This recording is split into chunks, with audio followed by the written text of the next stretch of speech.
إن الله وملائكته يصلون على النبي يا أيها الذين آمنوا صلوا عليه وسلموا تسليما. اللهم صل على محمد وآل محمد. أعوذ بالله من الشيطان الرجيم. بسم الله الرحمن الرحيم. لا حول ولا قوة إلا بالله العلي العظيم. والصلاة والسلام على أشرف الأنبياء والمرسلين حبيب إله العالمين المخاطب بطه وياسين رحمة للعالمين العبد المرتضى والنبي المجتبى والرسول المصطفى سيدنا ونبينا وشفيع ذنوبنا وطبيب نفوسنا ومولانا بالقاسم محمد.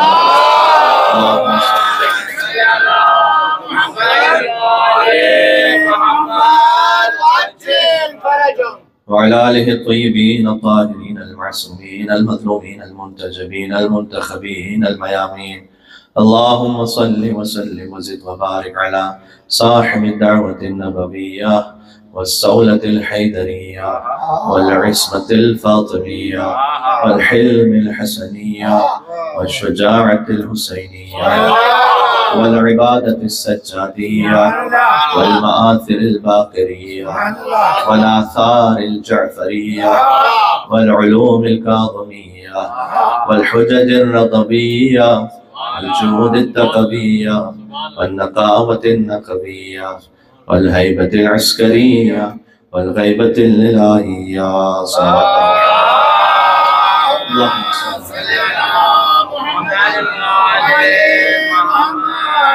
رحمة الله على محبيهم ولعنة دائمة على أعدائهم أجمعين. قال الله تبارك وتعالى في القرآن الكريم. بسم الله الرحمن الرحيم. ورفعنا لك ذكرك. عليه الصلوات.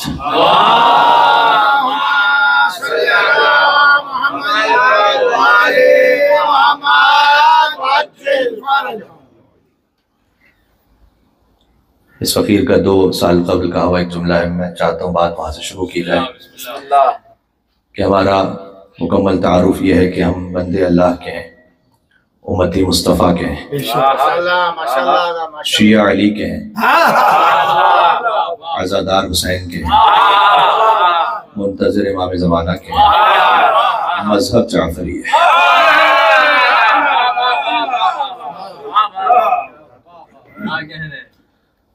جشن صادقین ہے اور کسی بھی خطیب کے لیے بڑا مشکل ہے کہ بات کہاں سے شروع کرے اور کہاں پہ جا کے ختم کرے، اس لیے کہ نور ہی نور ہے۔ یہ آپ تمام جانتے ہیں کہ یہ جو جشن ہے یہ میرے نبی کی دنیا میں آمد کی تاریخ ہے، ان کی خلقت کی تاریخ تو نہیں ہے۔ ان کی نور کی جو خلقت ہے اس کی شان کچھ اور ہے، وہ اگر ہو سکا تو میں عرض کروں گا۔ اب اس اعتبار سے 12 کو منائیے یا 17 کو منائیے جی، اس میں کیفیت یہ ہے کہ 12 اور 17 بھی عدد ہے اور میرے نبی کا وجود عدد کی خلقت سے بھی پہلے ہے۔ ربیع الاول مہینہ ہے، سرکار ختم مرتبہ کے وجود مہینوں سے پہلے ہے۔ ربیع الاول بنتا ہے چاند کی حرکت سے، نبی کا وجود چاند سے بھی پہلے ہے۔ سبحان اللہ، کیا کہنے۔ بس اتنا ہے کہ اگر یہ نہ ہوتے تو کچھ بھی نہ ہوتا، نہ آدم ہوتے نہ آدمی، نہ قرآن کا نزول ہوتا نہ تلاوتیں، نہ مسجدیں ہوتی نہ عبادتیں، نہ شریعت ہوتی نہ ریاضتیں، نہ ای ہوتا نہ آنا چنی ہوتا نہ چناب، نہ ملک ہوتے نہ حور، نہ فلک نہ طور، نہ کوئی گناہگار ہوتا نہ ہی شفاعت کا کاروبار ہوتا، نہ کوئی یوسف ہوتا نہ ہی کوئی خریدار ہوتا، کچھ بھی نہ ہوتا اگر یہ نہ ہوتا۔ عام الفیل اس لیے کہ اس زمانے میں کوئی باقاعدہ کیلنڈر سسٹم تو تھا نہیں، کوئی معروف واقعہ ہو جائے تو اسی سے تاریخ کو آگے متعین کر دیتے تھے، تو عام الفیل ہاتھیوں والا سال، جب مشہور ہاتھیوں والا واقعہ پیش آیا جس کا ذکر سورہ فیل میں، الم تر کیف فعل ربک باصحاب الفیل، اے قریش آپ نے کیا نہیں دیکھا کہ اصل تو حضور مکرم سے خطاب ہے، لیکن اللہ تعالیٰ نے قریش پر یہ اپنا انعام بتلایا ہے کہ تمہاری حفاظت ہم نے کی تھی اس ہاتھی والے لشکر سے۔ عام الفیل ہے، ابرہہ لے کر آیا یمن سے ایک لشکر کو، اور چاہتا یہ تھا کہ کعبے کو تباہ کر دے، اس لیے کہ لوگ حج پر وہاں آئے۔ اب ہاتھی وہ عرب کا جانور نہیں ہے، عرب کا جانور تو اونٹ ہے، ہاتھی تو افریقہ کا جانور ہے۔ تو اب جب وہ ہاتھی آ رہے تھے تو کوئی نہ نیشنل جغرافک تھا نہ ڈسکوری تھا کہ لوگوں نے پہلے سے ہاتھی دیکھا ہو۔ بہت سے لوگوں نے پہلی مرتبہ زندگی میں ہاتھی دیکھا تھا، یا لفظ بدل کر کہوں تو چھوٹے چھوٹے جانوروں نے اتنا بڑا جانور پہلی دفعہ دیکھا۔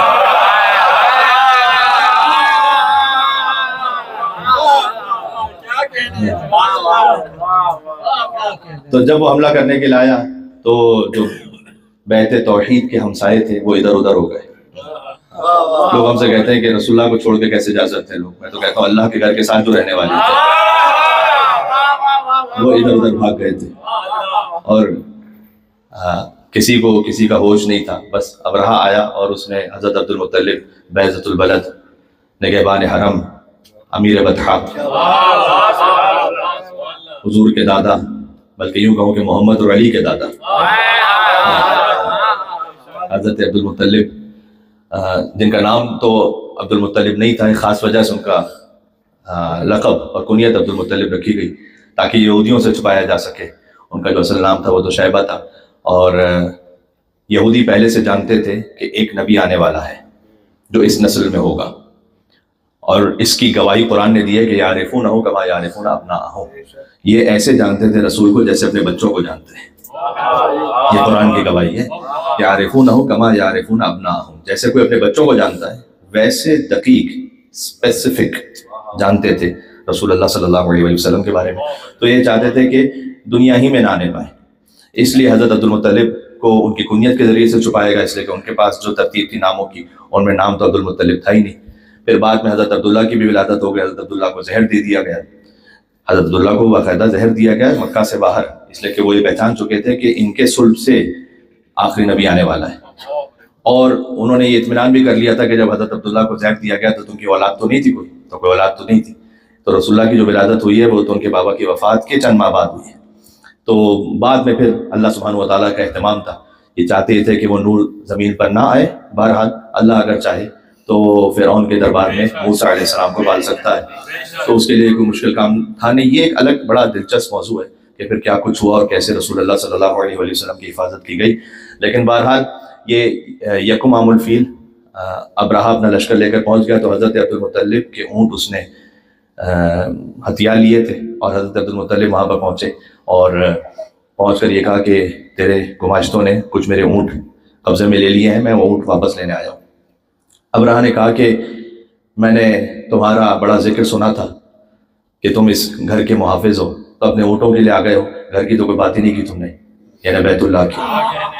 تو اس وقت مناقب شہر عاشور کی پہلی جلد میں بالکل آغاز ہی یہیں سے ہوتا ہے کہ حضرت عبد المطلب نے جواب دیا کہ انا رب البیت، نہ انا رب الابل و ان للبیت ربا، میں اونٹوں کا رب ہوں، یعنی پالنے والا ہوں، و ان للبیت ربا، اس گھر کا بھی ایک رب ہے۔ اب یا تو حضرت عبد المطلب کی زبان، یا تو وہ عالم الغیب تھے کہ وہ جانتے تھے کہ ابھی کیا عذاب آنے والا ہے، لہٰذا فرما رہے تھے کہ اس بیت کی حفاظت کرنے والا کوئی ہے، یا تو وہ عالم الغیب تھے، یا ان کی زبان میں اتنی تاثیر تھی کہ زمین و آسمان میں انقلاب آ جاتا تھا اگر محمد اور علی کے دادا کچھ کہتے تو۔ جو ہی صورت ہو سکتی ہے، مل کے صلوات بھیجیں عظمت رسول اللہ صلی اللہ علیہ وسلم۔ ہمیں تھوڑا سا قریب تشریف لے آئیے گا، اس لیے کہ مومنین شاید داہنے بانے تشریف فرما ہوں تو وہ سامنے ہی شامل ہو جائیں گے۔ محمد صلوات اللہم صلی علی محمد۔ میں نے بالکل 17 ربیع الاول یکم عام الفیل حضور کی آمد ہے، تو یکم عام الفیل سے آغاز کیا ہے بات کا، لیکن بات کہاں تک پہنچتی ہے۔ یہ واقعہ پیش آیا ہے حضور کی ولادت سے 2 مہینے 17 دن پہلے، ہاتھیوں والا واقعہ۔ 17 ربیع الاول حضور کی آمد ہے۔ اب چلے اس پہ ایک جملہ کہہ ہی دوں کہ مسلمانوں کی بد نصیبی یہ ہے کہ انہوں نے رسول کی ولادت بھی ساتھیوں سے پوچھی، گھر والوں سے نہیں پوچھی۔ دیکھیں جو ولادت کی تاریخ ہوتی ہے نا، نہ وہ محلے والوں کو پتہ ہوتی ہے نہ سسرالیوں کو پتہ ہوتی ہے۔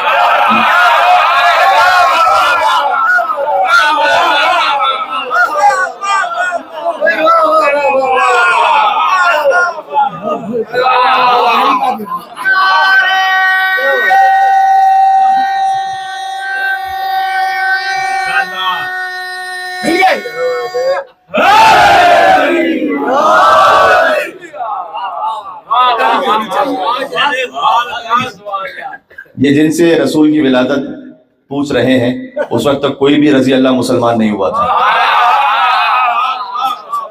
سارے، اب یہ تو میں یہاں سے نہیں کہہ سکتا، لیکن جب بات یہ ہے کہ حضور مکرم دنیا میں تشریف لائے تو حضرت عبد المطلب حضرت ابو طالب علیہ السلام نے پالا، اور اس میں کوئی تاریخ کا اختلاف ہی نہیں ہے، بڑی سامنے کی بات ہے یہ۔ اور حضرت عبد المطلب گئے ابرہا کے پاس، اردو سمجھنے والے یہاں موجود ہیں، گویا کہا ابرہا اب رہا نہیں جا رہا اور یہ اونٹ میں واپس لینے آیا ہوں۔ اس نے کہا کہ میں تو کہہ رہا تھا اور سمجھ رہا تھا کہ تم اس گھر کے بارے میں بات کرنے آیا ہوں، کہ کہا میرا اس گھر کا ایک رب ہے، میں اونٹوں کا رب ہوں۔ آپ نے اونٹ لے گئے اور اس کے بعد اللہ سبحانہ و تعالیٰ کا عذاب آیا، اچھا ترمیہم بحجارۃ من سجیل، اور ابابیل بھیجے اللہ سبحانہ و تعالیٰ نے، یہ سند قرآنی ہے کہ ابابیل بھیجے اور ان کی منقاروں میں چھوٹے چھوٹے سے کنکر تھے۔ ابابیل تقریباً اسپیرو جتنا، چڑیا جتنا پرندہ ہے، کوئی زیادہ بڑا بھی نہیں۔ اب کوئی پرندہ یہ کہے اللہ سبحانہ و تعالیٰ سے کہ پروردگار اتنے بڑے ہاتھی سے مقابلے کے لیے اتنا چھوٹا سا پرندہ بھیج رہا ہے، تو کوئی تو تناسب ہونا چاہیے، لیکن چونکہ بھیجا ہوا اللہ کا ہے نا، اللہ کہہ رہا ہوں چونکہ بھیجا ہوا اللہ کا ہے نا، جب تک کام پورا نہ ہو جائے میدان چھوڑ کے بھاگے گا۔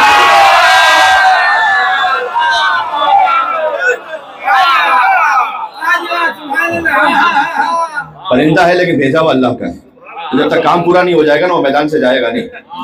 اور وَجَعَلَهُمْ كَعَصْفٍ مَأْكُولٍ، معقول کہتے ہیں کسی چبائے ہوئے لقمے کو، معقول، تو ان ہاتھیوں کا یہ حال ہوا کہ جیسے چبایا ہوا بھوسا، یہ حال کر دیا۔ یہ عام الفیل جب واقعہ پیش آ گیا اور اللہ تعالیٰ نے کعبے کی حفاظت فرمائی اپنے ایک معجزے کے ذریعے سے، اس سے 2 مہینے 17 دن گزرے، 17 ربیع الاول حضور کی دنیا میں آمد ہے۔ حضرت آمنہ سلام اللہ علیہ ان سے بہتر کوئی ایسی مستور نہیں تھی کہ اللہ سبحانہ و تعالیٰ جس کے صدف میں گوہر نبوت کو رکھ سکے۔ یہ خاص الخاص بی بی آمنہ سلام اللہ علیہ اور حضرت عبداللہ علیہ السلام، ان سے بہتر کوئی صلب شامخ اور رحم مطہر نہیں تھا اس وقت کہ نبی مکرم کا نور اس صلب شامخ سے رحم مطہر منتقل ہو اور حضور کی دنیا میں آمد ہو۔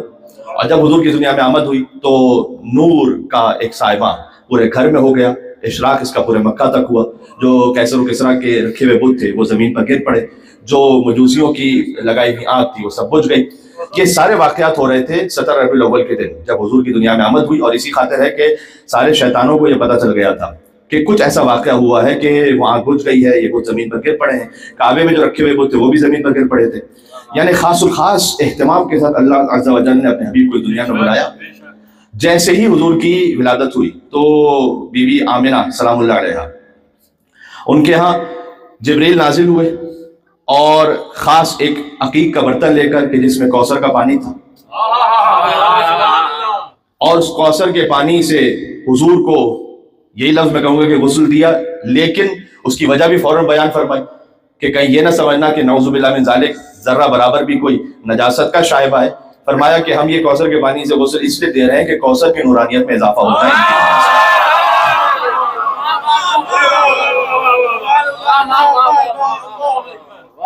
اور پھر بی بی فاطمہ بنت اسد اپنے بھتیجے کو لے کر آئیں حضرت ابو طالب کے پاس۔ حضرت ابو طالب کا گھر بس گویا سمجھ لیجئے کہ بالکل ساتھی ملا ہوا گھر ہے حضرت عبداللہ حضرت ابو طالب کا۔ تو حضرت ابو طالب کے پاس آئیں اور حضرت ابو طالب کے پاس آ کر اتنا خوش تھی بی بی کہ تاریخ نے اس خوشخبری کو ثبت کیا۔ یعنی ایک مرتبہ ہوتا ہے کہ خوشی دل میں ہو یا فقط چہرے سے اظہار ہو، نہیں، کیفیت ایسی ہو کہ اس قدر زیادہ خوشی تھی۔ اچھا یہ روایت کس نے کی ہے؟ یہ جو پورا واقعہ ہے یہ بیان کیا ہے صادق علیہ محمد نے. تو 2 معصوم ہستیوں کا جشن ہے. تو میں اس وقت امام صادق علیہ السلام کی زبان مطہر سے رسول صادق کی ولادت کا احوال پڑھ رہا ہوں تاکہ دونوں جشن دونوں مناسبتیں پوری ہو جائیں. 17 ربیع الاول کی تاریخ ویسے ہی صداقت کو راس آ گئی. نبی صادق آئے تو اسی تاریخ میں, امام صادق آئے تو اسی تاریخ میں. اور 17 ربیع الاول کو حضرت آمنہ کی گود میں نبی صادق آئے. 17 ربیع الاول 83 ہجری بی بی ام فروہ کی گود میں امام صادق آئے. تو ان کی والدہ کا بھی ایک بڑا زبردست احوال ہے اور پوری تاریخ ہے. وہ اگر مجھے موقع مل سکا تو میں کروں گا کہ صادق علیہ محمد, کیونکہ ایک اعتراض بھی کیا جاتا ہے بعض ناسبیوں کی طرف سے, اس کا بھی جواب اگر ہو سکا تو میں دینے کی کوشش کروں گا کہ امام کی والدہ کا شجرہ ایک خاص ہستی سے جا کے ملتا ہے, وہ کیوں ملتا ہے, اس کی تفصیل اپنے مقام پر. لیکن بہرحال فی الحال تو میں کہوں کہ 17 ربیع الاول کو بی بی فاطمہ بنت اسد نے رسول اللہ کو اپنی گود میں لیا اور آئی حضرت ابو طالب کے پاس. امام صادق علیہ السلام فرماتے ہیں کہ وہ لے کر آئے حضرت ابو طالب کے پاس لتبشرہ بمولد النبی, یہ غور کیجیے گا, تاکہ وہ خوشخبری سنائے حضرت ابو طالب کو محمد کی ولادت کی نہیں, نبی کی ولادت کی. بی بی فاطمہ بنت اسد اس لیے آئیں. اب میں آپ سے ایک بات کہنے لگا ہوں, عید میلاد النبی کا لفظ کہنا ہی اسے بنتا ہے جو انہیں ولادت کے وقت نبی مانتا ہے. اللہ نے کتنی میری بات پہنچ رہی ہے. عید میلاد النبی کہنے کا لفظ یہ تو حق ہی آپ کو ہے کہ آپ عید میلاد النبی کا ہے. بقیہ تو 40 سال بعد انہیں نبی مان رہے تھے. جو 40 سال بعد نبی مان رہا ہے اسے تو عید میلاد النبی کہنا ہی نہیں چاہیے یہاں پر. ہاں, عید میلاد النبی کن تو نبی وآدم بین الماء والطین, میں اس وقت نبی تھا کہ جب آدم بنے نہیں تھے, پانی اور مٹی کے درمیان تھے. اب کنتوں کا لفظ سجدہ ہی اللہ پر ہے یا مصطفیٰ پر یا مرتضیٰ پر.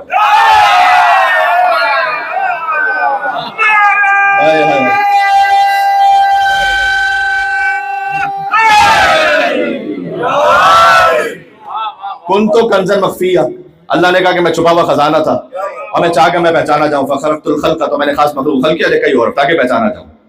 نبی نے فرمایا کنتو نبیا وآدم بین الماء والطین, اور جو آخری کنتو ہے جو اس کو نہ مانے اس کا تو ایمان ہی پورا نہیں ہوتا. کہ جب غدیر کے میدان میں اسی شمس الضحیٰ نے بدر الدجا کو ہاتھوں میں بلند کیا اور فرمایا کہ من کنتو مولا فہذا علی مولا. تو وہاں جہاں حضور نے فرمایا تھا کہ اگر آپ نے یہ کام نہ کیا تو رسالت کا کوئی کام ہی انجام نہ دیا, وہ اتنا حساس موقع تھا. تو بہرحال جب حضرت فاطمہ بنت اسد تشریف لائیں تو حضرت ابو طالب کو لتبشرہ بمولد النبی, تو جب نبی کی ولادت کی خوشخبری سنائی تو حضرت ابو طالب نے کیا کہا, کمال جواب ہے. فرمایا اصبری سبتن, اے فاطمہ بنت اسد آپ 30 سال صبر کیجئے, ابشرو کی, میں بھی آپ کو خوشخبری دیتا ہوں, بالکل ایسے ہی بچے کی ہے. آپ علم غیب ابو طالب علیہ السلام ملاحظہ فرما رہے ہیں, ابشرکی بمثل الا النبوہ, یہ پوری تعبیر اس طرح سے, میں بالکل ایسے ہی بچے کی آپ کو خوشخبری دے رہا ہوں. کتاب الکافی کی پہلی جلد میں یہ روایت ہے کہ بالکل ایسے ہی بچے کی میں خوشخبری دے رہا ہوں, الا النبوہ, سوائے اس کے کہ وہ نبی نہیں ہوگا. یہ حضور مکرم نے بعد میں فرمایا کہ یا علی انت منی بمنزلۃ ہارون بموسیٰ الا انہ لا نبی بعدی. آپ حضرت ابو طالب علیہ السلام کے کسی کلام کو دیکھیے, اشعار کو آپ دیکھیے, نعت گو گویا سبیہ محترم سراجن منیرہ ہے دیوان ابو طالب, اس لیے کہ جو حضرت ابو طالب علیہ السلام نے نعت پڑھی ہے حضور مکرم کی, کہ جب سورہ لہب بھی نازل ہوا تھا تو جو کہ ابو لہب کے بارے میں نازل ہوا تھا, لہذا قریش نے اسی وقت سے بائیکاٹ کر دیا تھا رسول اللہ صلی اللہ علیہ وسلم کا اور بہت اہانت کرتے. تو حضرت ابو طالب علیہ السلام تشریف لائے اور یہ فرمایا تھا کہ الم تعلم انا وجدنا محمدا, کیا تم نہیں جانتے کہ ہم نے محمد کو ویسے ہی پایا, رسولا کموسیٰ خط فی اول الکتب, جیسے موسیٰ نبی تھے خط تھا جو لکھا گیا ہے فی اول الکتب, پرانی کتابوں میں یہ لکھا ہوا ہے. الذی یجدونہ مکتوبا فی التوراۃ والانجیل, یہ جو اللہ تعالیٰ نے کہا نا کہ ہم نے آپ کا ذکر کیا ہوا ہے تورات اور انجیل میں, یہ حضرت ابو طالب علیہ السلام نے اس مصرے میں بیان کیا تھا. اور رسول اللہ نے فرمایا کہ میں موسیٰ کی طرح ہوں اور علی ہارون کی طرح ہے, یہ بھی حضرت ابو طالب علیہ السلام نے اس خطبے میں بیان کیا. آپ دیکھیے کہ چاہے وہ خطبہ نکاح ہو جو حضرت ابو طالب علیہ السلام نے پڑھا, یا حضرت حضور مکرم کے بارے میں اشعار ہو ابو طالب علیہ السلام کی, اس میں آپ کو جا بجا یا قرآن کی آیتیں ملیں گی یا کلام رسول ملے گا. یہ ان کا علم غیب بھی ہے, یہ ان کا حجت خدا ہونا بھی ہے. اور اللہ عز و جل نے حضرت ابو طالب علیہ السلام کو انعام بھی وہ عطا کیا کہ کل ایمان کا باپ بنایا ابو طالب کو، صاحب تقیر کی ماں بنایا بی بی خدیجہ الکبریٰ سلام اللہ علیہا کو. دونوں ہستیوں کا احسان تھا، دونوں ہستیوں کا احسان اس طرح سے اللہ سبحانہ وتعالیٰ نے عطا کیا. حتیٰ یہ کہ جو پہلی تبلیغ کی رسول اللہ نے وہ بھی حضرت ابو طالب السلام کے گھر پر تھی، کہیں اور گنجائش ہی نہیں تھی کہ یہ توحید کے جلسہ منعقد ہو سکے، اس لیے کہ اللہ چاہتا تھا کہ جہاں پر یہ جلسہ منعقد ہو رہا ہے وہاں نہ کوئی بت ہو نہ بت پرست ہو. تو فقط ابو طالب ہی کا گھر تھا. میں آپ سے بڑے اطمینان کے ساتھ کہہ رہا ہوں، طالب علمانہ ذمہ داری کے ساتھ، کہ آپ کو تاریخ میں قریش کے اور مکہ کے مختلف قبیلوں کے بت بھی ملیں گے، ان کی شکلیں بھی ملیں گی، ان کے نام بھی ملیں گے، ان کی تعداد بھی ملے گی. آپ مجھے بتائیے کہ حضرت ابو طالب علیہ السلام کے خانوادے کا کوئی بت آپ کو تاریخ میں مل جائے، یہ پاسبل ہی نہیں ہے، ہی نہیں، وجود نہیں رکھتا. بلکہ میں یہ جملہ کہنے پر شاید آپ بجانے وہ کہ رحمان کے گھر بت تھے، عمران کے گھر بت نہیں تھے، کیونکہ وہاں لوگوں نے جا کے بت رکھ دیے جو بعد میں اسی عمران کے بیٹے نے توڑے. لیکن اس وقت حضرت ابو طالب السلام کے بت نہیں تھے، اور حضرت ابو طالب السلام کے ہاں ہی توحید کا پہلا پیغام دعوت ذو العشیرہ کی صورت میں سٹارٹ ہوا. گویا یہ سارا احسان ابو طالب ہے کہ جو آپ کو جا بجا نظر آئے گا. میں اس کی تفصیل میں اگر گیا تو پھر ایک دعوت ذو العشیرہ ایک الگ موضوع ہے. بہرحال ایک جملہ میں کہہ دوں تو اس لیے کہ بچے بھی ہوتے ہیں اور بہت سے لوگ ایسے ہوتے ہیں کہ جن تک یہ تعلیم تھوڑی سی ریوائز ہونا بھی ضروری ہے کہ حضرت ابو طالب ہی نے کھانے کا اہتمام کیا تھا. یہ بات ذہن میں رکھیے گا. تو پروردگار تو نے تو باقی قوموں کے لیے تو من و سلوہ بھیجا تھا، تو کیوں یہاں پر معجزہ نہیں ہو رہا؟ کہنے میں شروع ہی سے تمام امت کو ابو طالب کے دسترخوان کا نواں حلال بنانا چاہتا ہوں. یہاں پر آ کے کھاؤ، ابو طالب کے یہاں پر آ کے کھاؤ. اور انہوں نے کھایا بھی، اور کھانے کے بعد جب حضور اٹھے گفتگو کے لیے تو بات نہیں سنی، چلے گئے. اسی لیے بہت سے لوگ ہیں کہ جو مجلس کا بائیکاٹ کر دیتے، نیاز کا بائیکاٹ نہیں کرتے. بہت سے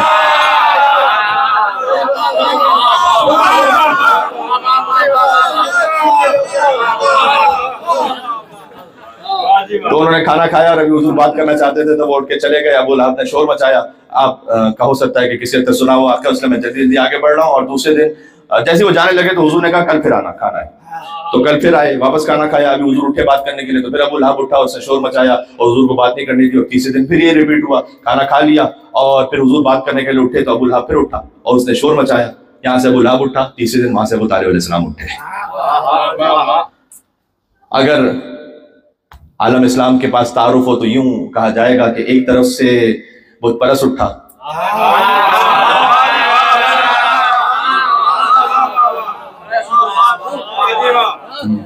ایک طرف سے مشرکین کا باپ اٹھا، ایک طرف سے کعبے کا چور اٹھا، ایک طرف سے کعبے کا محافظ اٹھا، ایک طرف سے کذاب اٹھا جشن کی مناسبت سے سنیے گا، ایک طرف سے 14 صادقین کا باپ اٹھا.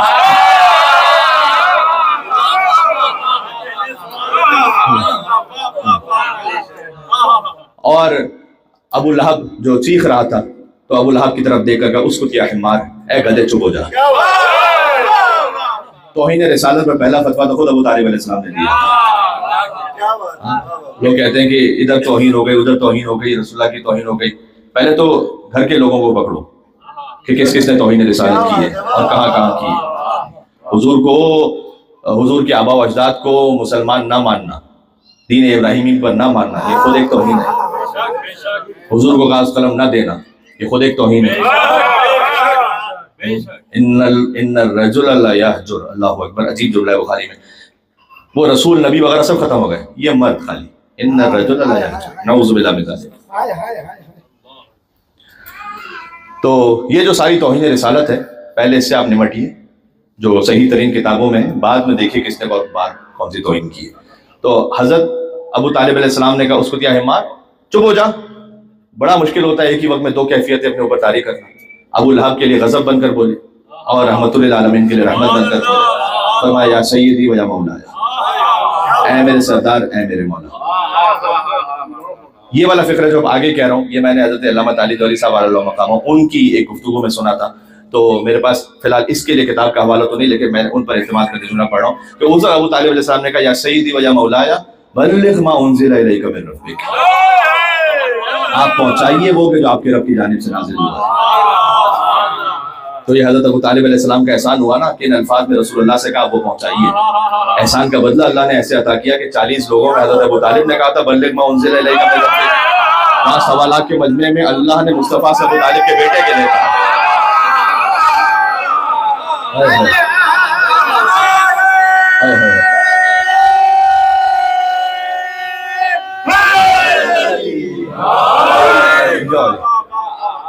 بات واضح. تو اس لیے نبوت کے ساتھ امامت کو ہم نے خاص اللہ کے حکم سے مانا، اس لیے کہ علی ولی اللہ محمد رسول اللہ پر پہرا ہے. بہت سے جھوٹے دعوے داران نبوت پیدا ہوئے. میں آپ کو اطمینان کے ساتھ کہہ رہا ہوں کہ کوئی بھی جھوٹا نبی جو بعد میں آیا ان میں سے کوئی بھی علی ولی اللہ پڑھنے والا نہیں تھا. ہم محمد رسول اللہ کے بعد دروازے کو کھلا نہیں چھوڑتے، اس پر علی ولی اللہ کا تالا لگاتے. علی ولی اللہ خود ختم نبوت کی سب سے بڑی دلیل ہے. ہم علی ولی اللہ کہہ کے بتلاتے ہیں کہ جب علی جیسا نبی نہیں ہو سکتا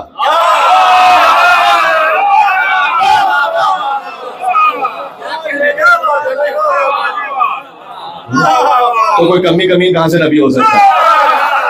ابھی اشارہ جس طرح بھی آپ کو سمجھتے جائیے. تو جب علی نبی نہیں ہو سکتا رسول کے بعد، علی ولی اللہ پہرا ہے رسالت کے خاتمے پر، ختم نبوت پر. تو یہ خود دلیل کہ نبوت ختم، امامت شروع. علی ولی اللہ رسالت کا فل اسٹاپ ہے. تو عزیزان گرامی، یہ ہم نے اس لیے نبوت کے ساتھ امامت کو رکھا، اور ہم نے نہیں رکھا، اللہ سبحانہ و تعالیٰ کے حکم سے اس بات کو رکھا. اور چونکہ اللہ سبحانہ و تعالیٰ کے حکم سے رکھا تو آپ ذرا غور کیجئے گا کہ 2 ائمہ کی ولادت کا جشن اس لیے صادقین کہا جاتا ہے، 2 صادق. تو جہاں ہم پہنچے عقیدے میں تو ہم نے مولا علی علیہ السلام کو مانا اس لیے کہ یہ خالص پیور اسٹریم ہے کہ جہاں سے آپ رسول اللہ تک پہنچے. اور فقہ کے معاملے میں صادق آل محمد علیہ السلام کی فقہ کی پیروی کی، اس لیے کہ صادق آل محمد نے جو فرما دیا یہ ویسا ہی ہے جیسے قال رسول اللہ صلی اللہ علیہ وسلم. اس میں کوئی دیکھیں جتنے بھی امام گزرے بعد میں جو فقہ کے امام ہیں، میں آن فیس ویلیو بات کر رہا ہوں، کسی کے حق یا باطل ہونے کا اس وقت فیصلہ نہیں کر رہا. امام ابو حنیفہ، امام مالک، امام حنبل، امام شافعی، جتنے بھی گزرے بعد میں حدیثوں کی کتابوں کو لکھنے والے گزرے جو 11ویں امام کے زمانے میں تھے، امام بخاری، امام مسلم، امام ابن ماجہ، امام نسائی، امام ترمذی، یہ جو سارے گزرے، یہ جب بھی کسی حدیث کو بیان کریں، کسی فتوے کو بیان کریں تو کہتے ہیں کہ ہم نے سنا اپنے استاد سے، انہوں نے سنا شیخ الاجازہ سے، انہوں نے سنا ایک راوی سے، مثلا تابع تابعی سے، انہوں نے سنا تابعی سے، انہوں نے سنا صحابی سے یا راوی سے، انہوں نے سنا رسول اللہ سے. یہی چین آف نریشن ہے، کم و بیش ایسا ہی ہے. ان میں سے کوئی ایسا نہیں ہے جو یہ کہہ سکے کہ عن جدی، عن ابی، عن جدی، عن ابی ہے، عن ابی ہے، عن ابی ہے، عن ابی ہے، عن ابی ہے، عن رسول اللہ صلی اللہ علیہ وسلم. سوائے صادق علیہ محمد کے کوئی نہیں ہے ایسا کہ جو اس طرح سے سند کو بیان کرے. غور فرمائیے گا، صادق علیہ محمد کی ولادت ہے 83 ہجری اور حضور مکرم کی وفات ہے 11 ہجری. تو 11 ہجری سے 83 ہجری تک، اب غور فرمائیے گا، یہ 72 سالوں کا فرق ہے. اور 72 سالوں میں کم از کم 3 نسلیں تو گزر جاتی ورنہ 4 شاید. اتنے فاصلے سے ہم بھی اگر کسی کے والد مرحوم ہو چکے ہوتے ہیں وہ اپنے والد کی بات کرتے ہیں، دادا کی بات کرتے ہیں، زیادہ سے زیادہ پردادا کی بات کرتے ہیں، اس سے زیادہ اوپر ہم جانتے نہیں. اکثر نام بھی نہیں جانتے سوائے اس کے کہ سادات جن کے پاس شجرہ ہے ان کے بعد لکھا ہوا ہوتا ہے، اگر ہم سے پوچھیں گے تو شاید یاد نہ ہو. تو یہ کون ہے کہ جو 72 سال پہلے جن کے بزرگ گزر چکے ان کی باتیں ڈائریکٹ سنائیں آپ کو. کبھی آبا و اجداد کے ساتھ نقل کرتے تھے کہ میں نے سنا اپنے بابا سے، انہوں نے سنا میرے دادا سے، انہوں نے سنا امام حسن، امام حسین سے، انہوں نے امام حسن سے، انہوں نے مولا علی سے، انہوں نے رسول اللہ سے. اور کبھی ڈائریکٹ بھی کہتے تھے. ڈائریکٹ کہنے کی خاص اور وجہ بھی تھی.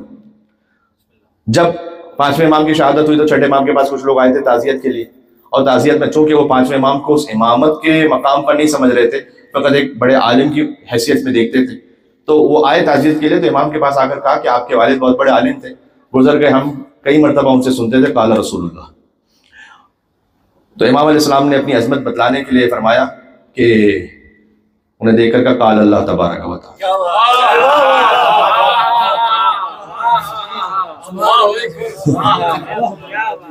یعنی کہ تمہیں یہ حیرت ہو رہی ہے کہ قال رسول اللہ میرے بابا کہتے تھے، ہم چاہیں تو قال اللہ بھی ڈائریکٹ کہہ سکتے ہیں. قال اللہ تبارک و تعالی ارادۃ الرب فی مقادیر امور تهبط الیکم وتستر من بیوتکم.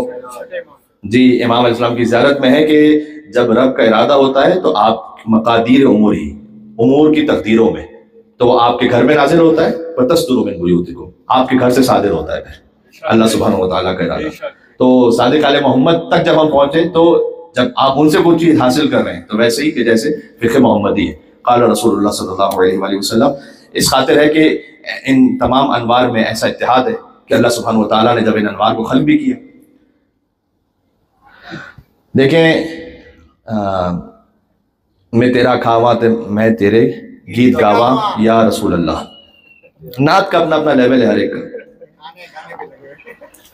اچھا آپ تو جس کا کھائیں اس کے گیت گائیں, نبی جس کا کھاتے رہے.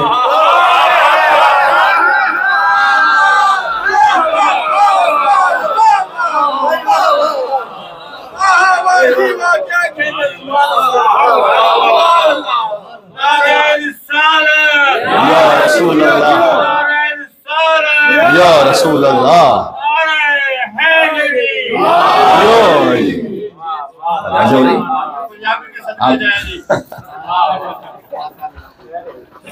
ایک بار اور بھی میں نے پنجابی کہنے کی کوشش کی تھی ممبر سے, چلے وہ سناتا ہوں آپ کو. ایک ایسے ہی تکونی داڑھی والے مولوی صاحب تھے جو شہادت کی دعا مانگ رہے تھے کہ اللہ کرے مجھے شہادت نصیب ہو. تو ان کے ساتھ ایک صاحب بیٹھے ہوئے تھے. انہوں نے کہا کہ مولوی صاحب تجھے شہادت کی دعا مانگ رہے ہو, جہاد میں تجھے جانا نہیں, حلوے میں بم کسی نے پانا نہیں.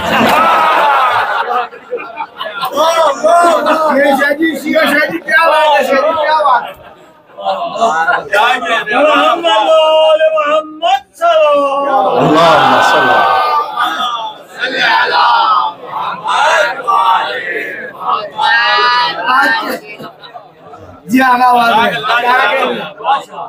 جی بس میری پنجابی اتنی جواب دے گئی ہے, بس اب میں اردو میں آ رہا ہوں دوبارہ سے. تو عرض خدمت ہے کہ جب ان انوار کو خلق کیا اللہ سبحانہ و تعالیٰ نے, تو میں نے کہا کہ مسلمان نعت پڑھتے ہیں, ہر ایک کی نعت کا وہ لیول ہے کہ جو اس کا خلیفہ یا امام ہے.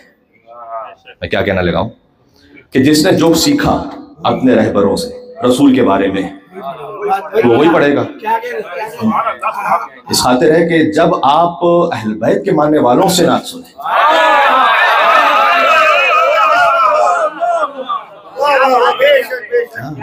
اس نعت کی کیفیت میں خالی مدینے کی میٹھی گلیاں نہیں ہیں, وہ بھی نعت کا ایک لیول ہے, میں انکار نہیں کر رہا اس سے, جس کی جو سطح پہنچی.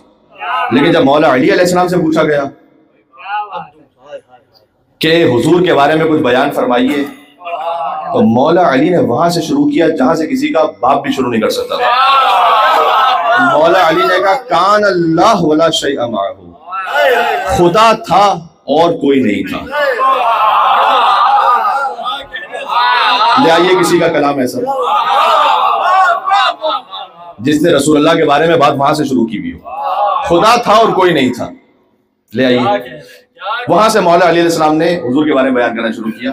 یہ بہار الانوار میں ہے, جلد نمبر 15 صفحہ نمبر 28 پہ جا کے دیکھیے گا جو اور مطالعے کے شوقین ہے, کہ کان اللہ ولا شیء معہ, خدا تھا اور کوئی نہیں تھا.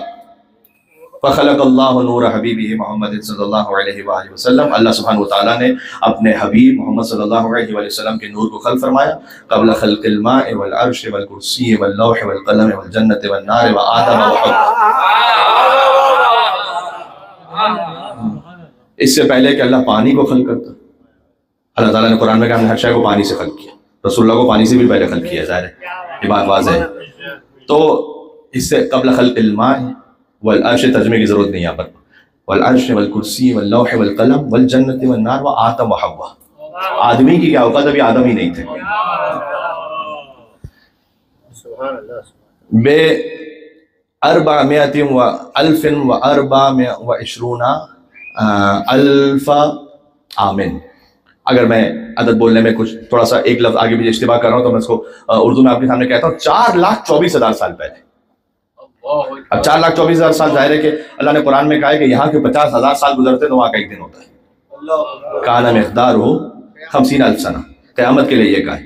تو اب یہ وہی 50,000 سال یہاں کے گزرے تو وہ ایک دن بنے, یا وہ کوئی اور نوری سال ہے, اللہ تعالیٰ جانتا ہے, میں نہیں جانتا, یا مولا علیہ السلام جانتا ہے. فرمایا کہ ہم نے اللہ سبحانہ وتعالیٰ نے ان تمام سے 4,24,000 سال پہلے حضور مکرم کے نور کو خلق فرمایا. یہ ان کی نوری خلقت کا بیان ہے جو سوائے مولا علی کے کوئی کر نہیں سکتا. فرمایا کہ جیسے ہی وہ نور خلق ہوا تو بقیہ واقفاً بین ید اللہ عز و جل الفام, 1,000 سال تک وہ اللہ کے سامنے نور کھڑا. یسبحہ و یحمدہ, اور نبی کا نور تسبیح کرتا رہا اللہ کی اور حمد پڑھتا رہا اللہ کی 1000 سال تک۔ اللہ کے سامنے حضور کا نور موجود ہے اور 1000 سال تک تسبیح کر رہا ہے، اور فرمایا کہ والحق تبارک و تعالی ینظر الیہ، اللہ سبحانہ و تعالیٰ 1000 سال تک اپنے حبیب کے نور کو دیکھتا رہا۔ وقال، اس کے بعد فرمایا کہ انا المرید وانت المراد، میں وہ ہوں کہ جو ارادہ کرنے والا ہوں، آپ وہ ہیں کہ جن کا ارادہ کیا گیا ہے۔ ولولاک لما خلقت الافلاک، اگر آپ نہ ہو تو میں کائنات کو خلق نہیں کروں گا۔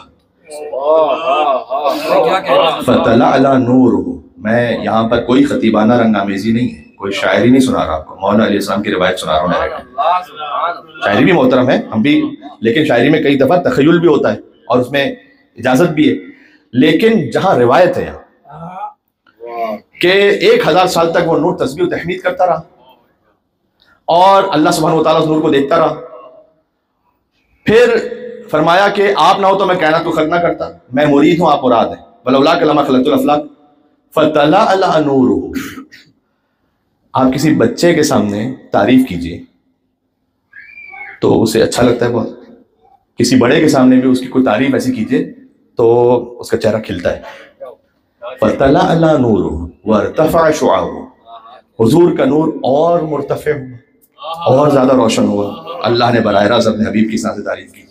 وارتفع شعاعہ، اور وہ نور بلند ہوا۔ فخلق اللہ من نورہ 12 حجابا، جیسے وہ نور اور زیادہ روشن ہوا تو اللہ نے اس نور سے 12 حجابوں کو خلق فرمایا۔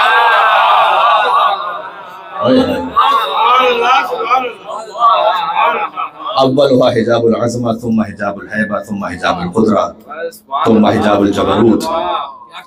حجاب عظمت، حجاب ہیبت، حجاب عزت، حجاب جبروت، حجاب قدرت، یہ 12 حجاب نور کے خلق ہوئے۔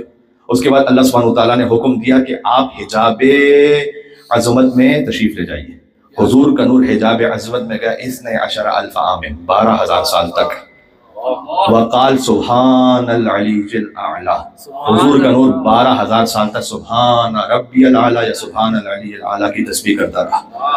اس کے بعد حجاب ہیبت میں آیا 11,000 سال تک سبحان عالم السر واخفی، اس تسبیح کو کرتا رہا 11,000 سال تک۔ پھر حجاب جبروت میں آیا، حجاب قدرت میں آیا، آخری تھا حجاب شفاعت۔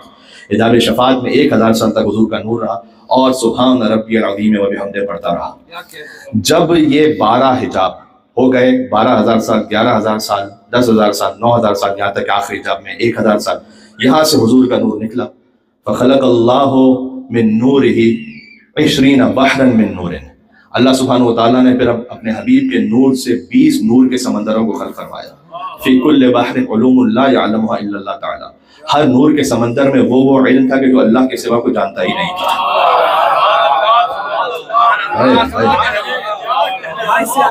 جی جی، یہ بدبخت مسلمان یہ کہہ رہے ہیں کہ رسول کو لکھنا نہیں آتا تھا، پڑھنا نہیں آتا۔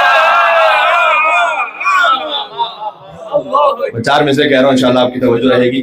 اگر امی بمعنی صرف ان پڑھ ہے مسلمانوں تو اپنی اس جہالت کو روایت کا بھرم دے دو۔ میں آپ سے امید رکھتا ہوں کہ آپ اس واقعے تک پہنچ جائیں گے، تو اپنی اس جہالت کو روایت کا بھرم دے دو، اور نبی کا دل دکھانے کا گناہ کیوں سر پہ لیتے ہو؟ وہ لکھ پڑھ جو نہیں سکتا اسے کاغذ قلم دے دو۔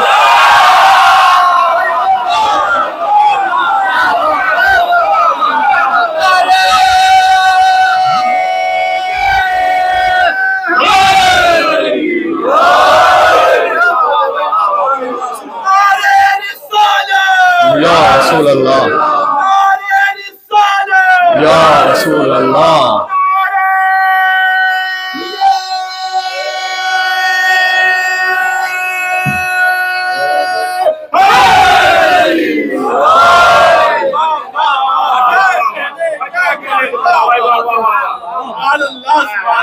میری پریشانی کیا ہے، تکلیف کیا ہے؟ پھر نہ دینے والا بھی اس بات کو سمجھتا ہے کہ لکھ بھی سکتے ہیں، پڑھ بھی سکتے ہیں، جبھی تو نہیں دے رہا۔ تو نبی کا دل دکھانے کا گناہ کیوں سر پہ لیتے؟ وہ لکھ پڑھ جو نہیں سکتا اسے کاغذ قلم دے دو۔ اللہ سبحانہ وتعالیٰ نے، پھر میں آپ کو نور کی طرف لے کر چلوں بزبان امیر المومنین علی بن ابی طالب علیہ السلام، اللہ سبحانہ وتعالیٰ نے حضور کے نور سے 20 نور کے سمندروں کو خلق کیا۔ بحر رضا، بحر تسلیم، بحر صبر، بحر اطاعت، 20 نور کے سمندروں کی اپنی تفصیل ہے، ورکنگ ڈے بھی ہے، کل بھی ورکنگ ڈے، تو میں اس تفصیل میں نے حوالہ دے دیا ہے، جو اس کو پڑھنا چاہیں وہ اپنے طور پر شوق سے اور مزید جا کے پڑھیں۔ جب 20 نور کے سمندروں سے حضور کا نور گزرا، آپ کسی سمندر دریا سے باہر آئے تو کیا ہوتا ہے؟ قطرے گرتے ہیں، حضور کے نور سے کچھ قطرے گرے۔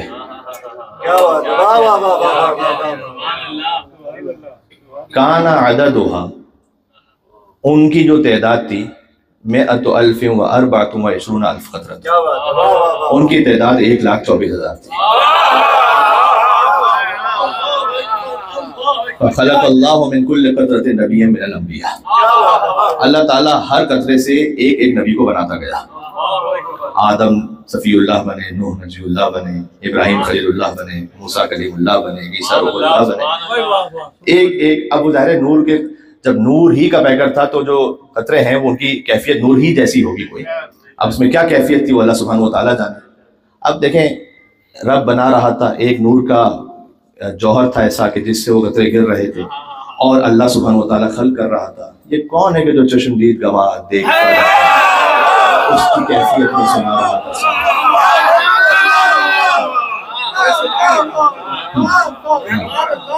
اس کیفیت کی طرح اللہ جانے کیا ہے اس میں راز جو اللہ اور اس کے حبیب اور اس کے علی کے درمیان ہے، وہ خدا ہی جانتا ہے۔ بہرحال جب 1,24,000 خلق ہو گئے قطرے تو سارت تطوف حول محمد کما تطوف الحجاج حول بیت اللہ الحرام، تو وہ سب کے سب رسول اللہ کے نور کا طواف کرنے لگے جیسے کہ حجاج بیت اللہ کا طواف کرتے ہیں۔ اور جب وہ طواف کرتے رہے تو اس دوران فخلق اللہ من نورہ جوہرۃ، اللہ سبحانہ و تعالیٰ نے حضور کے نور سے ایک اور جوہر کو خلق کیا، فقسمھا الی قسمین، اسے 2 حصوں میں تقسیم کیا، فنظر الی القسم الاول بعین الہیبہ، پہلے قسم کی طرف ہیبت کی نگاہ کی، فصار ماء عذبا، وہ میٹھا پانی بن گیا، فنظر الی القسم الآخر، دوسرے قسم کی طرف بنظر شفقہ، شفقت کی نگاہ کی، اس سے وہ عرش بنا، فخلق اللہ من نور عرشہ کرسی، اللہ نے عرش کے نور سے کرسی کو خلق کیا، ومن کرسی کے نور سے لوح کو خلق کیا، ومن اللوح القلم، لوح سے قلم کو خلق کیا۔ جب قلم کو خلق کر دیا تو اللہ نے کہا اکتب توحیدی، لکھو، قلم سے کہا میری توحید کو لکھو، میں نے تمہیں خلق کیا ہے، لکھو میری توحید کو۔ فبقی القلم 1000 عام سکرانا من کلام اللہ تعالیٰ، تو قلم چونکہ ڈائریکٹ اس نے اللہ کا کلام سنا تھا تو اس حیبت کو برداشت نہیں کر سکا اور 1000 سال تک وہ عزت میں جھومتا رہا۔ فلما افاقہ، جب قلم کو 1000 سال بعد افاقہ ہوا، اب 17 ربیع الاول کے جشن میں نہیں پڑھوں گا تو یہ بات، 2 مصرے اور یاد آ رہے ہیں۔ ایک نعت ہے مشہور بڑی، اس کی بحر پر ہے کہ بنی ہے کن سے یہ دنیا حضور جانتے ہیں، بنی ہے کن سے یہ دنیا، یہ ساری بات اصل میں دوسرے مصرے میں، بنی ہے کن سے یہ دنیا حضور جانتے ہیں، یہ کن بھی کس نے کہا تھا؟ حضور جانتے ہیں۔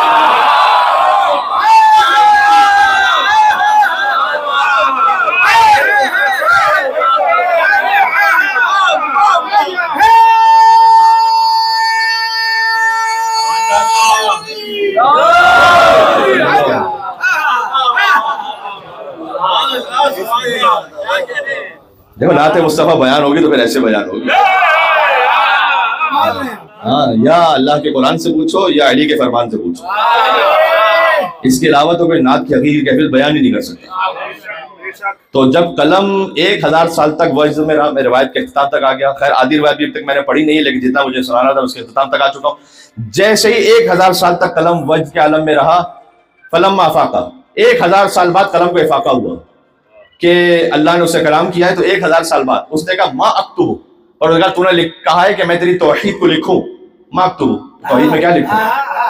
قلم جانتا نہیں کہ لکھنا کیا ہے، اللہ نے کہا تھا توحید لکھوایا، لا الہ الا اللہ محمد رسول اللہ، کہا لکھو لا الہ الا اللہ محمد رسول اللہ۔ تو قلم نے کہا کہ یا رب ومن محمد الذی قرنت اسمہ باسمک، یہ کون ہے محمد کہ تو نے اپنے کلمے کے ساتھ ان کا کلمہ لکھوایا؟ اب دیکھیں اذان میں اشہدو ان لا الہ الا اللہ کے ساتھ اشہدو ان محمد رسول اللہ، تمام مسلمانوں کی حد تک میں بات کر رہا ہوں، ابھی میں مومنوں کی حد میں نہیں آیا، لیکن اقامت میں اشہدو ان لا الہ الا اللہ اشہدو ان محمد رسول اللہ، تشہد میں اشہدو ان لا الہ الا اللہ وحدہ لا شریک لہ واشہدو ان محمد عبدہ ورسولہ، جہاں حضور کا نام، اللہ کا نام، ساتھ میں حضور کا نام، ومن محمد الذی قرنت اسمہ باسمک، یہ کون ہے کہ تو نے اپنے نام کے ساتھ ان کا نام لکھا ہے؟ تو اللہ نے کہا بس اتنا جان لے ولولاہ لما خلقتک، اگر وہ نہ ہوتے تو تجھے بھی خلق نہ کرتا.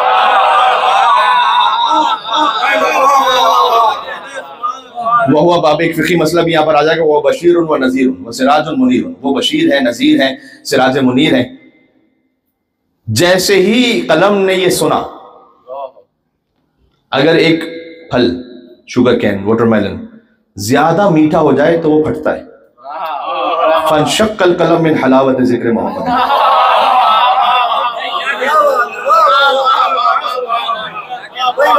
قلم شق ہوا حلاوت ذکر محمد سے اور کہا السلام علیک یا رسول اللہ. قلم نے رسول کو سلام کیا، السلام علیک یا رسول اللہ. فاجاب اللہ تعالی، اللہ نے جواب دیا. سلام رسول کو کیا تھا، جواب کس نے دیا؟ اللہ نے جواب دیا وعلیکم السلام منی، تجھ پر بھی میری جانب سے سلام. سلام کرنا واجب ہے یا مستحب؟ مستحب. جواب دینا مولا علی نے کہا چونکہ قلم نے سلام کیا تھا اور اللہ نے جواب دیا تھا.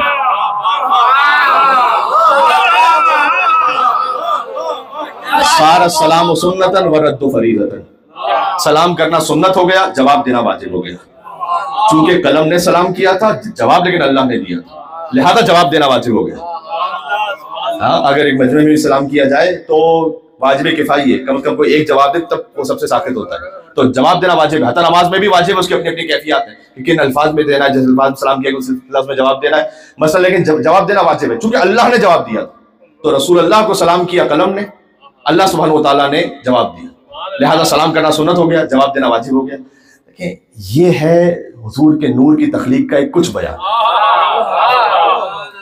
ہاں جو ابھی صرف آپ کے پاس ہے. یہ صرف ولی اللہ پڑھنے والوں کے پاس ہے، باقی کسی کے پاس یہ نہیں ہے. کوئی تفصیل کو پڑھ ہی نہیں سکتا، کوئی کہہ ہی نہیں سکتا اس کو. تو یہ تفصیل فقط جن کے پاس عقیدہ امامت ہے نبوت کے بعد، ان کے پاس یہ تفصیل ہے. اور میں آہستہ آہستہ بات کو سمیٹوں گا. تقریباً مجھے 50 منٹ سے اوپر ہی ہو گئے بات کرتے ہوئے، بس سمیٹتے ہوئے شاید 1 گھنٹے تک بات پوری ہو جائے. کہ جہاں حضور مکرم 17 ربیع الاول یکم عام الفیل دنیا میں تشریف لائے، دنیا میں نور ہوا، شیطانوں کا راستہ آسمان پر بند ہو گیا، یہ سارے واقعات ہیں. حضرت عیسیٰ علیہ السلام کی ولادت کے بعد 4تھے آسمان تک شیطان کو راستہ تھا، اس لیے وہ غیب کی یعنی نجوم کی خبریں لا کر دیتا تھا. اور بعد میں چونکہ رسول اللہ کی ولادت کے بعد پہلے ہی آسمان پر یہ بند ہو گیا راستہ، اسے آنکھ کے گرز مارے گئے. جب وہ پہلے آسمان تک آنے لگا کہا گیٹ آؤٹ، نکلو، تو اس کو جانا پڑا. اور اس کے بعد وہ آیا مکہ میں، تو مکہ میں بھی فرشتوں کا حصار تھا اور ان کے پاس بھی آنکھ کے گرز کا خبردار آج کے دن تجھے مکہ میں بھی آنے کی اجازت نہیں ہے. اور مکہ سے اسے باہر نکال دیا گیا اور اسے یہ معلوم ہوا کہ رسول اللہ کی ولادت ہو چکی ہے. اور اس دن وہ مایوس بھی ہو گیا. مایوس ہونے کے بعد اس نے گویا اللہ سبحانہ و تعالیٰ سے مکالمہ ہے یا جبریل سے مکالمہ ہے، اس وقت تردید میری طرف سے کہ اب تو یہ محمد صلی اللہ علیہ وسلم آ چکے ہیں، انسانوں کی ہدایت کا انتظام ہو چکا ہے، تو کیا اب بھی کوئی طریقہ ہے کہ جس سے بہکایا جا سکے اس امت مصطفیٰ کو؟ تو جبریل نے جواب دیا کہ ہاں، درہم و دینار کی محبت یعنی حب دنیا، اس سے اب بھی امکان ہے کہ بہکایا جا سکے. یعنی یہ ایک پورا سبق اس میں حب دنیا کہ جس کے دل میں حب دنیا ہے اس کے لیے امکان ہے کہ وہ بہک جائے، چاہے وہ حضور کا امتی ہی کیوں نہ ہو. یہ جو واقعات سارے پیش آئے اس میں اب حضور مکرم کی 63 برس کی زندگی، تو آپ ذرا غور فرمائیے گا. ابھی آپ اتنے ذوق سماعت آپ کا ماشاءاللہ کافی بلند بھی ہے، بڑا اچھا بھی لگتا ہے گفتگو کرتے ہوئے کہ جب بھی کوئی بات ہو آپ سبحان اللہ کہتے ہیں. تو سبحان اللہ جو ہمارے بزرگوں نے یہ انڈیا پاکستان کے مومنین کا سننے کا طریقہ کار ہے کہ وہ فضائل کے موقع پر سبحان اللہ کہتے ہیں. تو خود یہ ایک عبادت بھی ہے، سبحان اللہ کہنا بھی ایک عبادت ہے، جو خود عبادت کے درمیان ایک اور عبادت ہو رہی ہوتی ہے. میں اس سے ایک استفادہ کرنا چاہتا ہوں حضور مکرم کی ایک سیرت پر. یعنی حضرت سلیمان کی جو حکومت تھی، جو ان جیسی حکومت کسی کی نہیں، وہ ہواؤں پر پرواز کرتے ہوئے گزر رہے تھے تو ایک شخص نے دیکھا، کہا پروردگار جتنا تو نے سلیمان کو دیا ہے اس سے آدھا ہی مجھے کم از کم دے دیا ہوتا. ایسا ہوتا ہے کئی دفعہ دل میں خیال آتا ہے اس کو جتنا دیا ہے تو کم از کم اس سے کچھ آدھا پونا ہی مجھے مل چکا ہوتا. تو جیسے ہی اس کے دل میں خیال آیا، بلکہ اس نے کہا زبان سے، تو ہوا نے آواز سلیمان کے کانوں تک پہنچائی. حضرت سلیمان باذن پروردگار اس کے پاس پہنچا، کہا یہ جو تو نے اس وقت کہا ہے دعا مانگی، تو وہ اللہ سے نہ مانگ کے جس کی تو لیاقت نہیں رکھتا.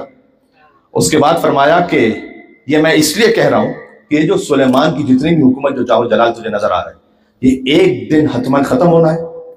اگر تو اس کے عوض میں ایک مرتبہ سبحان اللہ کہتے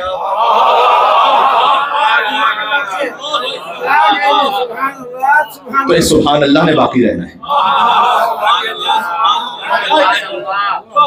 غور فرمائیے گا، کیا عجب تعبیر ہے یہاں پر.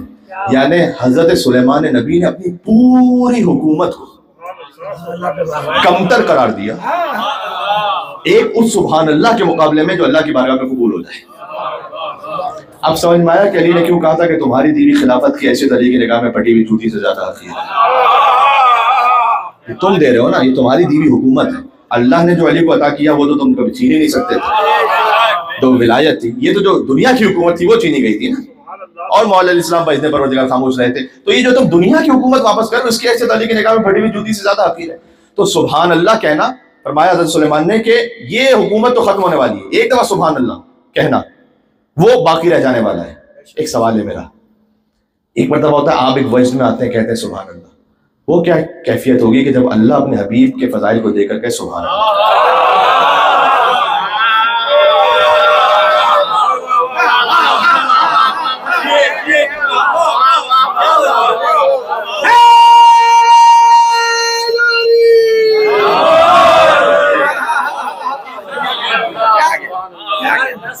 جب اللہ کہے سبحان الذی اسریٰ بعبدہ،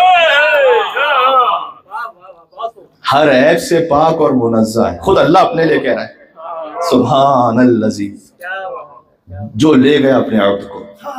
کیا کیفیت ہوگی، وہ کیا خاص مہمان بنایا اپنے حبیب کو لے گیا وہ. تو وہ خاص ایک معراج کی جو کیفیت ہے اس میں کیا کہا جائے. بس معراج پہ بلایا اس لیے تھا کہ ایک اور نور عطا کرنا تھا جو ان کی بیٹی کا نور تھا، وہ خاص عطا کرنا تھا، لہٰذا وہ معراج پہ بلایا. اور اس کے لیے اللہ تعالیٰ نے کہا سبحان الذی اسریٰ بعبدہ. اور بہت سارے واقعات پیش آئے. حضور نے جنت کے دروازوں کو دیکھا، جہنم کے دروازوں کو دیکھا، بہت سے لوگوں کو عذاب میں دیکھا. بہت سے لوگ ایسے تھے کہ جو چونٹی کی طرح وہاں پر چل رہے تھے. تو پوچھا پروردگار یہ کیا کیفیت ہے؟ کہا یہ دنیا میں اکڑ کے تکبر کے ساتھ چلا کرتے تھے، آج ان کی حقیقت چونٹیوں کی طرح.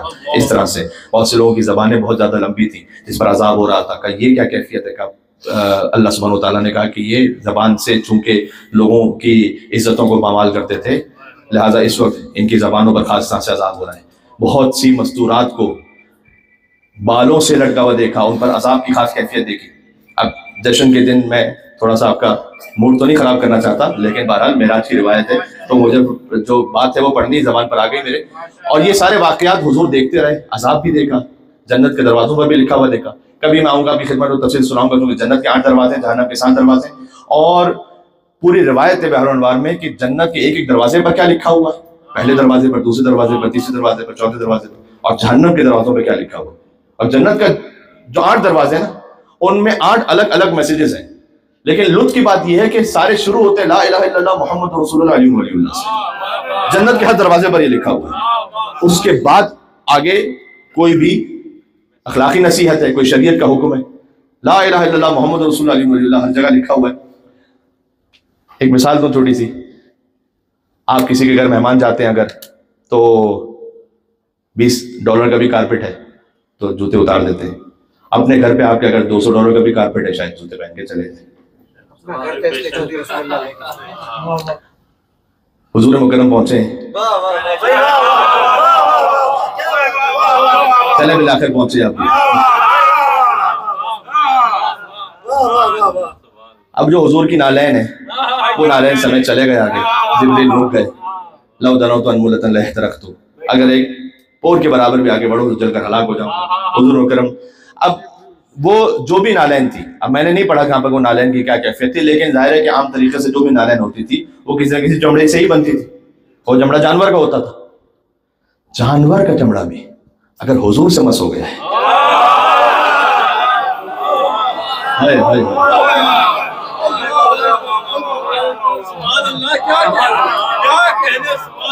وہ اس مقام پر ہے کہ نہیں جبریل تو رک جائیں گے لیکن وہ آگے جائے گا ساتھ. کیا کیفیت ہے، خدا کی قسم عجب شان ہے یہاں پر کہ وہ توصیف محمد کی و تحریر کہاں تک، ناچیز کا ادراک تو پہنچا ہے یہاں تک کہ جبریل کے پر چلنے کا امکان ہے جہاں تک، نالین محمد کی رسائی ہے وہاں تک، محمد کی نہیں، نالین محمد کی رسائی ہے وہاں تک، اب اس سے جو آگے ہے وہ پردے میں نہا ہے۔ تو سمجھنے والے ہی سمجھیں گے۔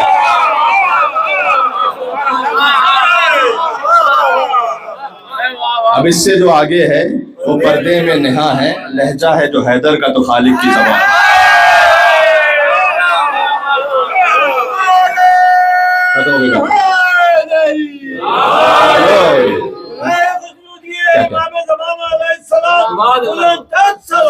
اللہم صلی علی محمد وآل محمد وعجل۔ یہ اب قصور ان پر ہے تھوڑا سا آگے بڑھوانے پر، یہ تھوڑا سا اور کہہ رہے ہیں، اشارہ کر رہے ہیں مجھے۔ بہرحال میں بات کو سمیٹ ہی رہا ہوں کہ وہاں پر اب مولا علی علیہ السلام کا لہجہ تھا، اللہ سبحانہ وتعالیٰ نے گفتگو کی لہجہ حیدر کرار علی بن ابی طالب علیہ السلام میں، اور یہ کہہ کر کہ اے محمد صلی اللہ علیہ وآلہ وسلم، میں نے آپ کو سب سے زیادہ آپ کے قلب میں حیدر کرار کی محبت کو پایا، لہذا میں نے اس لہجے میں بات کی کہ آپ کو اجنبیت محسوس نہ ہو، آپ مانوس رہیں۔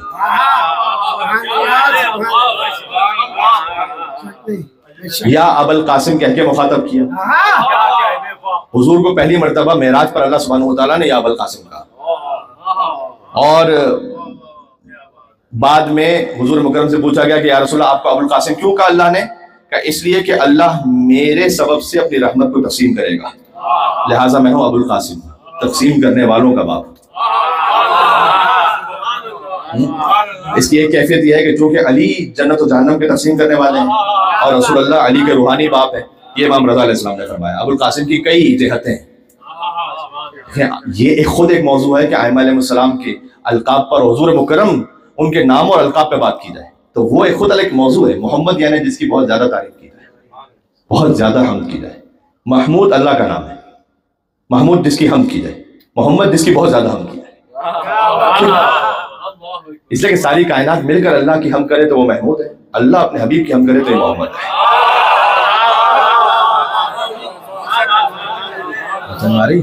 جب اللہ پڑھے نعت اپنے رسول کی تو یہ ہے محمد جس کی بہت زیادہ تعریف کی جائے، چاہے کوئی اور تعریف نہ کرے صرف اللہ کرے تب بھی یہ محمد ہے، اس لیے کہ وہ لامحدود ہوتے ہوئے تعریف کر رہا ہے۔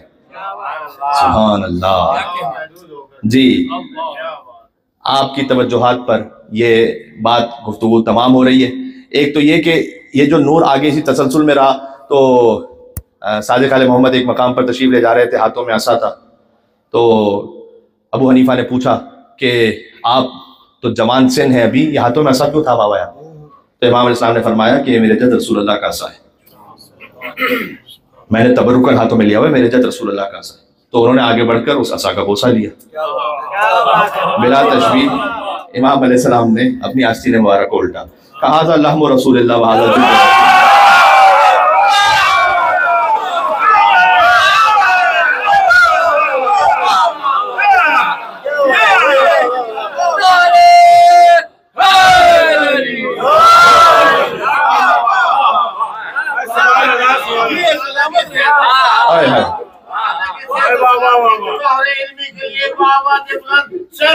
اللہم صلی علی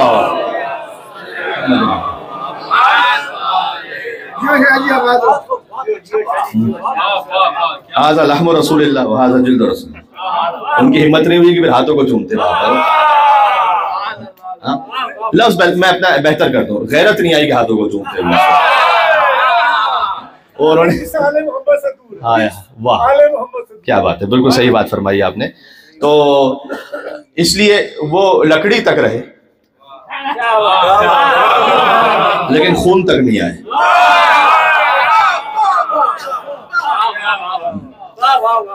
اب ذرا غور کیجئے گا، یہ وہ شان کہ جب حضور نالین کے ساتھ وہاں جائیں، یعنی جو کائنات کا گویا عالی ترین مقام ہے، اس سے بھی اوپر حضور کی نالین مبارک ہے۔ تو نفس رسول ہے علی. تو جو کچھ الا النبوہ، نبوت کے علاوہ جو کچھ ہے وہ مولا علی کو حاصل ہے. اس لیے مجھے یہ مصرع بڑا اچھا لگتا ہے کہ علی کے تلووں سے آگے بھلا میں کیا دیکھوں. جی تلوا ہے نا، اب تلوے سے آگے تو کیوں نہیں دیکھا جا سکتا؟ مجھے تو صرف فلک تک دکھائی دیتا ہے. ضائع نہ کرنا یار.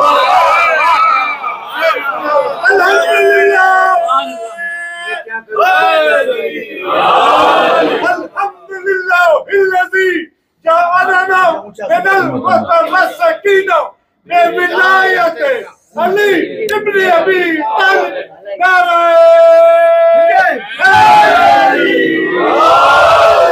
علی کے طلبوں سے آگے بھلا میں کیا دیکھوں؟ مجھے تو صرف فلک تک دکھائی دیتا ہے، سوائے نام علی کوئی اور نام یاد نہیں. کیوں؟ میں کیا کروں، مجھے اونچا سنائی دیتا ہے.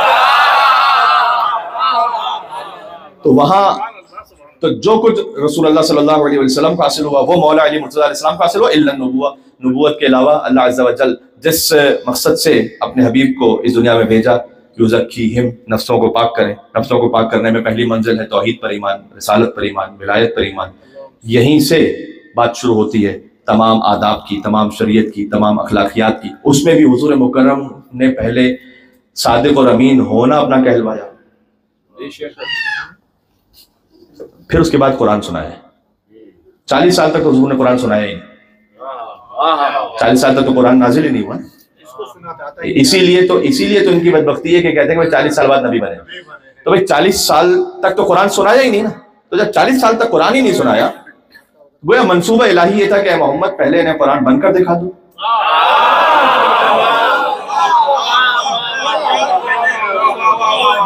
پھر انہیں قرآن پڑھ کر سنو تاکہ آپ کی بات کا اثر ہو. ہاں تو صادق اور امین، یہ اس کا مطلب کیا ہے کہ صداقت اور امانت محسوس ہوتا ہے دینداری کی پری ریکویزٹ ہے.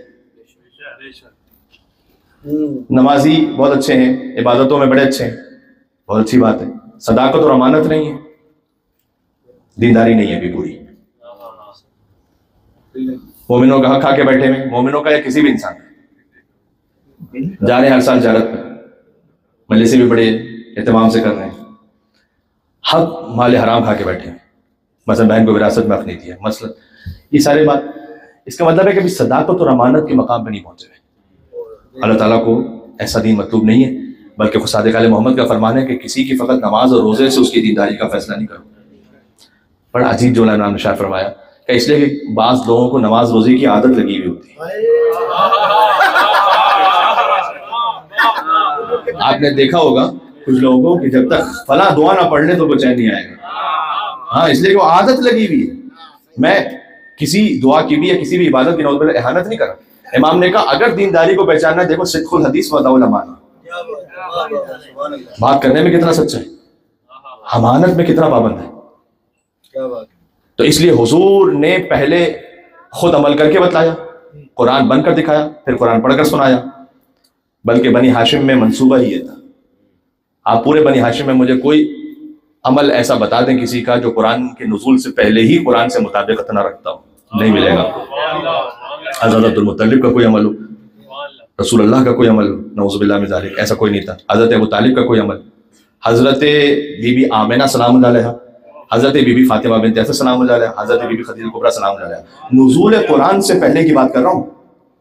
کوئی عمل ایسا کہ جو قرآن سے میچ نہ کرتا ہو، قرآن کے خلاف کوئی عمل کرتی ہو، نہیں ملے گا. ایسا نہیں ہے ایسا. اکثر تو انہوں نے عمل پہلے کی، آیت بعد میں نازل ہوئی. اس کی تفصیل اپنے مقام پر. بلکہ مولا علی علیہ السلام نے، میں ایک جھلک آپ کو 17 ربیع الاول سے 13 رجب کی ایک جھلک دکھا رہا ہوں. ایک جھلک خالی جو حضرت ابو طالب نے کہا نا جہاں سے بات شروع ہوئی تھی، اس پر 30 سال انتظار کی تھی. جب مولا علی علیہ السلام گویا بھی شکم مادر میں حضرت بی بی فاطمہ بنت اسد، تو عرب کی جتنی عورتیں آتی تھی نا، جب وہ بیٹھی ہوتی تھی بی بی فاطمہ بنت اسد کے پاس اور رسول اللہ آتے تھے تو بی بی فاطمہ بنت اسد کھڑی ہو جاتی تھی.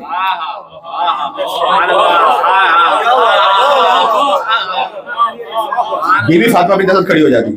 تو عرب کی عورتوں نے کہا کہ آپ چچی ہیں اور وہ بھتیجے ہیں تو ان کو احترام کرنا چاہیے.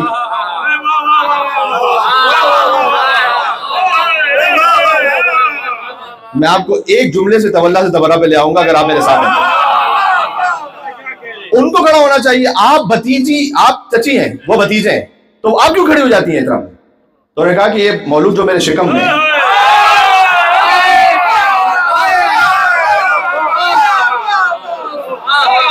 یہ جب بھی میرے بھتیجے آتے ہیں محمد صلی اللہ علیہ وآلہ وسلم، یہ مجھے بیٹھنے نہیں دیتا.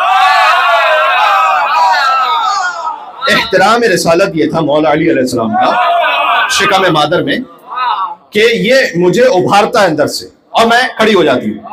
تو وہ جو عرب کی عورتیں ساتھ بیٹھی ہوئی تھی، انہوں نے کہا یہ کیا بات ہے، ایک بچہ جو شکم میں، یہ آپ کو کیسے ابھار سکتا ہے، یہ آپ کو کیسے مجبور کر سکتا ہے کہ آپ کھڑی ہوں؟ کہا نہیں ایسا ہی ہے. تو انہوں نے منصوبہ یہ بنایا کہ اب جب محمد آئیں گے صلی اللہ علیہ وآلہ وسلم تب فاطمہ بنت اسد کو پکڑ کے رکھیں گے تاکہ کھڑی نہ ہونے پائے. تو انہوں نے پکڑ کے رکھا اور جیسے حضور آئے تو خیبر چکن کی ماں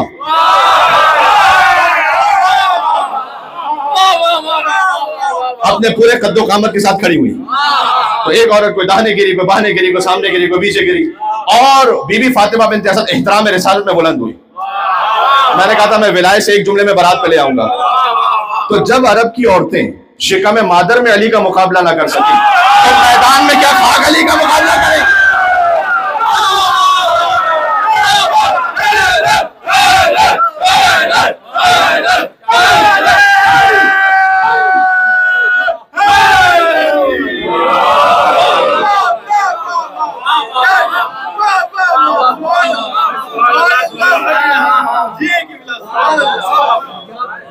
یہ 17 ربیع الاول سے 13 رجب کی ہلکی سی جھلک آپ تک پہنچ گئی.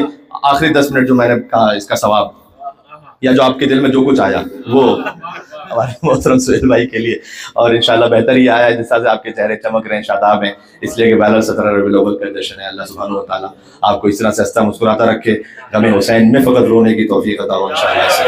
جو یہاں پر ہنس رہا ہے وہ قبر میں بھی ہنستا رہے گا انشاءاللہ سے. جب نور محمد و آل محمد علیہ السلام کو قبر میں دیکھے گا انشاءاللہ تو وہاں پر وہ بیگانہ نہیں ہوگا بلکہ آشنا ہوگا انشاءاللہ. اللہ سبحانہ و تعالیٰ ہمیں دنیا میں ان کی زیارت، آخرت میں ان کی شفاعت نصیب فرمائے. پروردگار تیرے حبیب کے آنے کا مقصد یہ تھا کہ آیات کی تلاوت کریں، ہمیں قرآن کی تلاوت کی توفیق عطا ہو. یزکیہم، نفسوں کو پاک کرنے کی توفیق ہمیں عطا ہو. تزکیہ نفس حاصل ہوتا ہے رزق حلال سے. پروردگار ہمیں رزق حلال عطا فرما، رزق حرام سے محفوظ فرما، شبہات و مشتبہات سے بھی محفوظ فرما. یعلمہم الکتاب والحکمہ، حضور کے آنے کا تیسرا مقصد تھا کتاب و حکمت کی تعلیم. تو قرآن اور اہل بیت جو رسول اللہ دو گراقدر چیزیں چھوڑ کر گئے، پروردگار ان سے متمسک رہنے کی ہمیں توفیق عطا فرما. پردے بارے وارث کے امام زمانہ علیہ السلام کے ظہور پر میں تعجیل فرما. ربنا تقبل منا انک انت السمیع العلیم. صادقین علیہ السلام کی ولادت کی خوشی ہے. آپ تمام سے گزارش یہ ہے کہ محمد اور آل محمد علیہ السلام پر بالخصوص ختمی مرتبت وجہ تخلیق کائنات اور فقہ جعفریہ کے رئیس امام جعفر صادق علیہ السلام کی خدمت میں ہدیہ کرتے ہوئے 3 بار بآواز بلند صلوات بیتے ہیں. اللہم صلی علی محمد و آل محمد. اللہم صلی علی اللہم صلی علی محمد و آل محمد وعجل فرجہم.